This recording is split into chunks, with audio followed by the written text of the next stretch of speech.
Hello again, welcome to this second part of the tutorial on how to play Magic the Gathering. Okay, and now I'm going to talk about the basic setup of a deck. Usually, a deck has 60 cards, and the most common setup is 40 cards with 20 lands. So that makes 60 cards. You can have any combination. You can have, like, the most I see online is like 24 lands and 36 cards, but I feel that's kind of limiting, so I stick with the more basic, like 40 cards and 20 lands. Okay, so once your deck is set up with 60 cards, there's another thing called packing. Okay, what packing does is it distributes your card to land ratio evenly.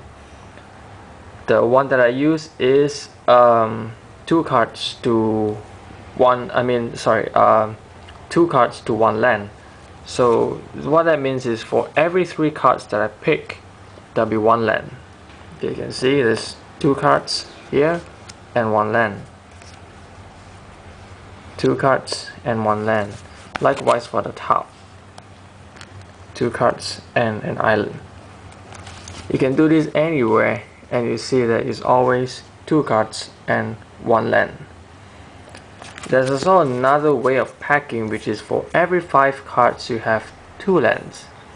Well, all this is more like personal preference, and it really depends on the deck and how you want your game, how you want the deck to flow. Okay, so now that we've got the setting up done, we'll be beginning with how the game is played. Okay, before the game is started, we have to decide who starts first. So we'll be cutting the deck. Just cut the deck and we'll review the one that you just cut. Land is considered 0. Any other card, let's say I cut this card, When the Wine Profits. You'll be looking at the mana cost. 4 and 2 blue is 6. So let's say if you win this cut, which is highly possible since there's not many cards that have mana costs more than 6. In the event that you win, you have the option to choose to start first or to start second. Okay, it doesn't really affect anything except for your first draw. Okay, suppose I chose to start first, so I'll draw 7 cards. 1, 2, 3, 4, 5, 6, 7. And then I'll start first. Yeah. Okay, the second player will draw 7 cards too, except that when it's his turn, he'll draw another card because it's his turn. So usually when I play around with friends, the one who starts second will draw 8 cards. Okay, now if you look, you can choose to arrange your hand like lands on one side and then the different cards on another side. Okay, let's say it is my turn and I decide to lay a land. I lay an island. You just put it down on the battlefield. Okay, for land laying, you can only lay 1 land per turn.